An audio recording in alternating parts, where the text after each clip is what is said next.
We are connected now. Hi Vivek, welcome to Housefull classes. आशा करते हैं कि आप लोग भी अच्छे होंगे। तो आज की क्लास में लोग मुख्य रूप से बात करेंगे एक न्यू टॉपिक के बारे में। एटॉमिक स्ट्रक्चर चैप्टर का न्यू टॉपिक था ये आइसोटॉप्स, जिसको बोलते हैं हम लोग हिंदी में समस्थानिक। ये हिंदी मीनिंग से ही इसका पता चल रहा है। समस्थानिक मीन्स एक ही स्थान वाला जो एलिमेंट होगा उसी के बारे में हम लोग चर्चा करेंगे, क्योंकि केमिस्ट्री में लोग एलिमेंट्स के बारे में बात करते हैं मुख्य रूप से। ठीक, तो आइसोटॉप्स में हम लोग पढ़ेंगे क्या, समस्थानिक के बारे में। ठीक, समस्थानिक मीन्स एक ही स्थान में रहेगा बट उसका कुछ ना कुछ चेंजिंग रहेगा। ठीक, स्थान एक रहना चाहिए, बस इसी पर डिपेंड करता है कि आइसोटॉप्स। ठीक, तो इसका डेफिनेशन हम लोग पढ़ेंगे कि atoms of the some elements, atoms of the some elements, सभी एलिमेंट्स की बात नहीं हो रही है, कुछ एलिमेंट्स की बात हो रही है।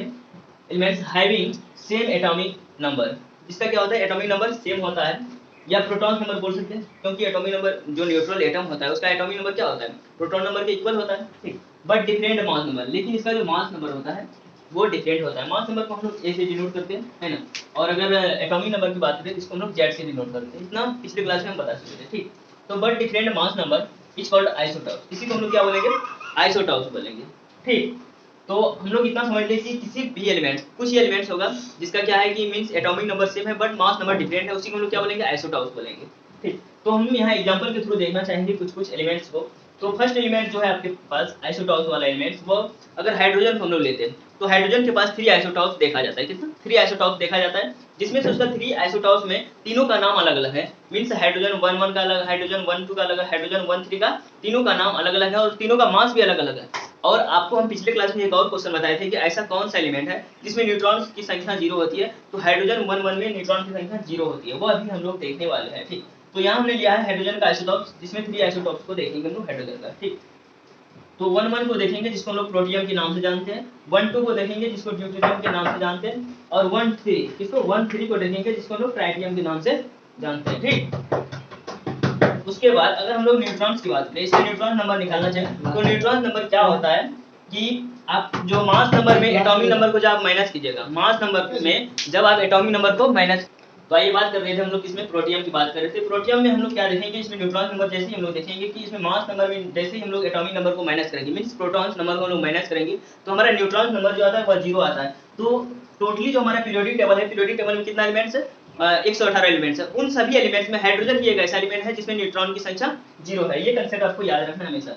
आपको प्रश्न पूछा जाएगा कि ऐसा कौन सा एलिमेंट है जिसमें न्यूट्रॉन की संख्या 0 है, तो हाइड्रोजन का है। और हाइड्रोजन का हम लोग जो आइसोटॉप्स देख रहे हैं वो पहला आइसोटॉप में ऐसा प्रॉपर्टीज को पाया जाता है जिसको हम लोग प्रोटियम के नाम से जानते हैं।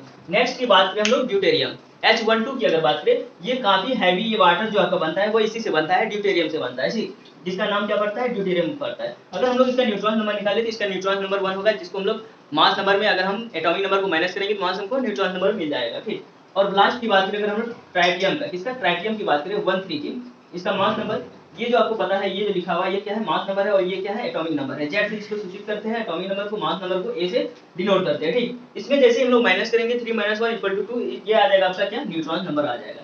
आई होप कि यहाँ तक क्लियर होगा। अब इन तीनों आइसोटॉप्स में हम लोग बात करेंगे इसमें से स्टेबल कौन सा है और नॉन स्टेबल कौन सा है। ठीक, अगर स्टेबल की बात करें तो ये प्रोटियम और ड्यूटेरियम, ये क्यों है इसके बारे में बाद में बात करेंगे, क्योंकि जब आपका नीड्स बोर्ड सब पढ़ लेंगे उसके बाद हम लोग इसका स्टेबिलिटी को पढ़ेंगे। ठीक, ये जो आपका दिख रहा है 1 1 हाइड्रोजन 1 1 मींस प्रोटियम और 1 2 मींस ड्यूटेरियम, ये दोनों स्टेबल अवस्था में पाया जाता है। किसमें, स्टेबल अवस्था में पाया जाता है। अगर बात करें अनस्टेबल की, ये दोनों, तो ये ड्यूटेरियम स्टेबल में भी आ जाता है और अनस्टेबल में भी आ जाता है, किसके साथ, प्रोटियम ट्राइटियम के साथ। ठीक, ये दोनों को देखेंगे तो ये अनस्टेबल में है ना, इसमें आता है अनस्टेबल में आएगा क्या, ड्यूटेरियम और ट्राइटियम आ जाएगा। क्लियर है यहाँ तक, इतना अगर हम लोग बात कर लिए। अब बात आती है कि भैया ये जो आपका 3 आइसोटॉप्स दिख रहा है हाइड्रोजन का, इसमें से हमारे नेचर में जो, प्रकृति में जो पाया जाता है वो सबसे ज्यादा कौन सा है, तो आप सब ज्यादा पढ़ते होंगे हाइड्रोजन जो पढ़ते हैं आप, जैसे वाटर ही पीते हैं तो वो सिंपल हाइड्रोजन का पीते हैं, मींस प्रोटियम का पीते हैं। तो आपके नेचर में जो पाया जाएगा सबसे अधिकतम परसेंटेज में वो प्रोटियम होगा। क्या होगा, प्रोटियम होगा। अब मेन बात करते हैं ड्यूटेरियम का, सबको पता है इसे हैवी वाटर बनाया जाता है, DTO ड्यूटेरियम ऑक्साइड बनाया जाता है। ठीक, अब ट्राइटियम की बात करते हैं हम, किसकी, ट्राइटियम की बात करते हैं। तो ट्राइटियम क्या है, ट्राइटियम एक रेडियो एक्टिव एलिमेंट है। क्या है, ट्राइटियम हाइड्रोजन का एक यही ऐसा आइसोटॉप्स है जिसको रेडियो एक्टिव एलिमेंट में इसको दिया गया है। ठीक, और ट्राइटियम क्या करता है, ये गामा रेज का प्रोड्यूस करता है। ठीक, इतना समझ में आ गया।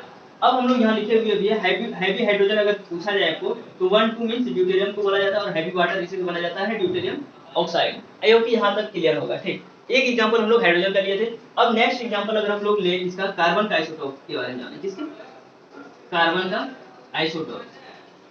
आइसोटॉप्स मींस क्या होगा, जिसका एटॉमिक नंबर सेम रहेगा बट मास नंबर डिफरेंट रहेगा, उसको आइसोटॉप्स में हम लोग लेंगे। ठीक, कार्बन का हम लोग देखना चाहेंगे तो कार्बन में देखेंगे कार्बन C612 होता है, कार्बन C613 होता है, कार्बन C614 होता है। ठीक, आपने पढ़ा भी होगा कि कार्बन 14 पद्धति है ना, तो इसी कार्बन के आइसोटॉप से ही वो सारा पद्धति आया हुआ है। ठीक, तो कार्बन C612 में देखेंगे इन सभी तीनों टर्म में देखें, तीनों आइसोटॉप्स में कार्बन का कि इसका भी एटॉमिक नंबर सेम, इसका भी एटॉमिक नंबर सेम, इसी को तो हम लोग आइसोटॉप्स बोलते हैं। बट मास नंबर डिफरेंट है, 13 है, 12 है, 14 है। अगर इसका न्यूट्रॉन नंबर हम लोग निकालेंगे, न्यूट्रॉन नंबर इक्वल टू होगा क्या, mass number minus atomic number. क्या होगा, मास नंबर कितना है 12 माइनस 6 इक्वल टू 6। इसका कितना आया न्यूट्रॉन नंबर। अगर इसकी बात करें हम लोग तो इसका आएगा कितना 13 माइनस 6 इक्वल टू 7। ठीक, अगर इसकी बात करें हम लोग तो n बराबर होगा 14 माइनस 6 इक्वल टू 8। देखिए तीनों का जो न्यूट्रॉन नंबर आया हुआ इक्वल नहीं आया है आपका। ठीक, और हमने यहाँ हाइड्रोजन में भी देखा था कि तीनों का न्यूट्रॉन नंबर इक्वल नहीं आया था। बट हाइड्रोजन में एक मस्ट केस ये था कि उसमें जो आपका प्रोटियम होता है उसमें 0 न्यूट्रॉन्स रहते हैं। ठीक, इतना टोटली क्लियर होगा आपका। ठीक, तो अगले क्लास में हम लोग देखेंगे आइसोबार्स को, आइसोटॉन्स को, सम न्यूट्रॉनिक जिसको बोला जाता है, उसके बाद समभारी जिसको बोला जाता है आइसोबार्स, उसके बारे में समझेंगे। कुछ नहीं है, बस उसमें क्या है कि उसमें एटॉमिक नंबर डिफरेंट रहेगा बट मास नंबर सेम रहेगा। आइसोबार्स में उसको आइसोबार्स बोलेंगे। न्यूट्रॉन में क्या होगा कि 2-3 एलिमेंट का अगर आपका उसको रेस्पेक्टिव में लेंगे, अगर उसको हम क्रमशः में लेंगे अगर उसको, है ना, तो उसमें क्या होगा कि उसका न्यूट्रॉन नंबर इक्वल आ जाएगा। ठीक, तो हम लोग उसको बोलेंगे सम न्यूट्रॉनिक है, आइसो न्यूट्रॉन्स को बोला जाएगा। ठीक, वो उसका बाद हम लोग अगले क्लास में करेंगे। आज की क्लास में हम लोग इतना ही रखेंगे, अगले क्लास में हम लोग मुख्य रूप से उसको खत्म करेंगे। उसके बाद हम नीड्स बोस थ्योरी को देखेंगे। उससे पहले हम लोग क्या पढ़ेंगे, इलेक्ट्रोस्टैटिक फोर्स ऑफ अट्रैक्शन, किस तरह से दो मॉलिक्यूल्स के बीच इलेक्ट्रोस्टैटिक फोर्स ऑफ अट्रैक्शन लगता है, उसके बारे में हम लोग नेक्स्ट क्लास में चर्चा करने वाले हैं। इसका थोड़ा सा टर्म आएगा, कोई दिक्कत नहीं, वहां से हम लोग समझ लेंगे। ठीक, तो मिलते हैं नेक्स्ट क्लास में।